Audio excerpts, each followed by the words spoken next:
a temporary abode where the living beings who are conditioned by material consciousness come and they perform activities that are conditioned by goodness, passion, and ignorance.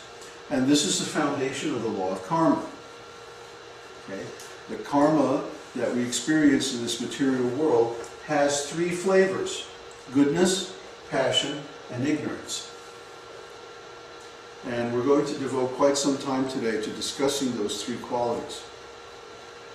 So, everybody got this?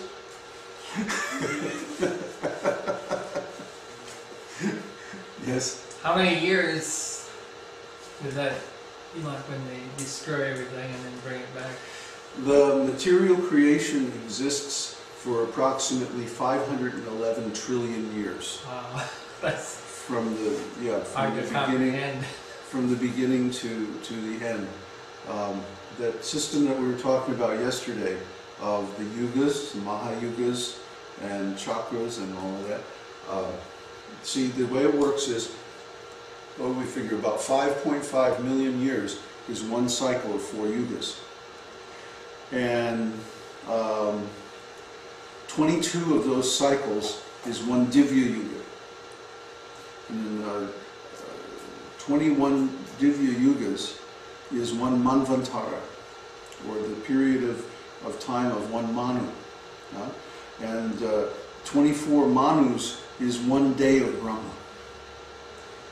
And then Brahma goes to sleep, and for an equivalent amount of time he sleeps, and the material manifestation just dissolves, because he's not keeping it in place, so it just goes back into its original elements. Then again Brahma wakes up and recreates everything, and then for another equivalent period of time everything is manifest. So Brahma lives for 100 years like that. So each one of those, is so many millions and billions of years, each day of Brahma. I think the day of Brahma is something like 16 billion years long, and then his night is about the same. So then he lives for 100 of those years, 360 days in a year. So the whole thing comes to, like, I don't know, 511 trillion years or something like that. So, yeah, we all have to look at this again and again. This is a very complicated system, and it has to be like that. Well, we have a diagram already, Connor. It's on the astrology course, and we went over it a couple of weeks back when we did the last class in the Introduction to Jyotish course. It's the ontological diagram of Vaikuntha. So this is all drawn from Srimad Bhagavatam, the 3rd canto, which describes the creation. So, you said under the dotted line is the material world, so is under the Lord Brahma, Lord Shiva, do they actually have material bodies? Yes. They have material bodies, but their bodies are very subtle. They're not made of, gross earth, air, fire, water, or atoms, They're made of energy, but it's material energy. Excuse me. The main thing to remember from all of this is that everything that exists is Krishna's energy. And there's different flavors of that energy for different purposes of the creation, maintenance, and destruction of the material world. So basically, Krishna doesn't do anything. Krishna is God on vacation. He just enjoys. He just parties. He just hangs out with his devotees in the spiritual world. And he doesn't have to do anything because he expands himself in different forms to actually do the work of creation and maintenance, expansion and contraction and all of the things that have to go on. He does that through his proxies, through his expansions. His expansions, remember, are svangsha. They're integrated expansions. They have the same personality, the same consciousness. They're just different forms. And those forms perform different specific functions in the spiritual world and in the material world. So it's a whole system, a whole very complex system. Just like if you have a large company, you have the board of directors and the president, and then you have the vice president of marketing, the vice president of technology, the vice president of this, the vice president of that. And it's like the CEO basically just shows up and makes the big speeches and gets all the credit. And the actual work is done by the different executives, the committees, and the employees, right? So, you know, the CEO is basically like a figurehead. He doesn't really do that much work. His work is in the conceptual realm. So similarly, Krishna, his work or his function is that he is worshipped. He is the object of worship. And the other personalities of Godhead worship him and serve him according to their various capacities. So that's the nature of the Supreme Person. Krishna being the Supreme Personality of Godhead. That's what that means. He receives all the worship.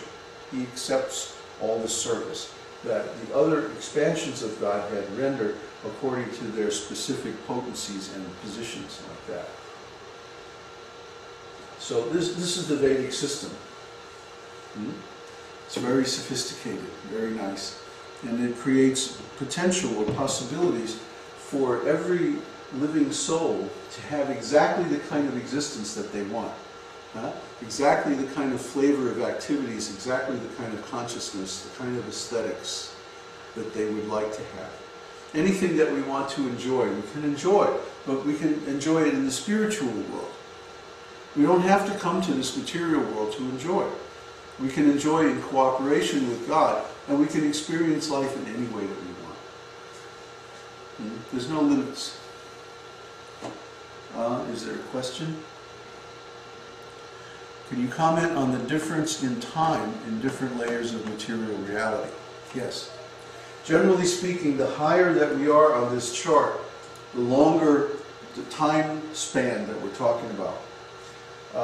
I think, for example, it's given in the Vedas that the year of a demigod is, 100 years on the Earth planet, or 1 day in the planets of the demigods. And of course, in the spiritual world, it's even more than that. Remember when Lord Brahma came and stole the cows, the calves, and the cowherd boys from Krishna as a trick to test him? And Brahma went away for one moment. A truti is in Sanskrit. A truti is the time it takes to snap your fingers. So Brahma went away for one moment and came back. But by Earth time, that was 1 year. So Brahma's time is even longer time span, because he lives for the whole duration of the universe. But to him, that seems like 100 years would seem to us. Okay? So there's different time scales on different levels of the universe. And then, of course, once you get to the spiritual world, everything is eternal. But the relativity of time in the spiritual world to the material world is even greater. It's even more than that. So even just a moment in the spiritual world is like thousands and thousands of years in the material world. I was going to ask you, how do souls decide to come down into the physical world? Well, like I said, we have free will. Oh, We so can all decide. too? From this point of view, Yeah. it's very high. The soul has a lot more powers, a lot more abilities, a lot higher consciousness in the spiritual world. So from that point of view, the material world looks like, just this insignificant little thing. It's like, oh, I can go there and I can be a big fish in a small pond. It's an illusion. Because then you lose consciousness when you go into the physical. Of course, because then you're within the covering of the material elements, and your natural spiritual intelligence gets covered over by a material body and mind, and then you lose all those powers, you see. And the way to get it back is through chanting and meditation? Yeah, that's how we get out of this material world, get back to the spiritual world. Yeah? So this process means it's a process of elevation from the lower realms of the material world back to the spiritual world, which is our real home. What's that?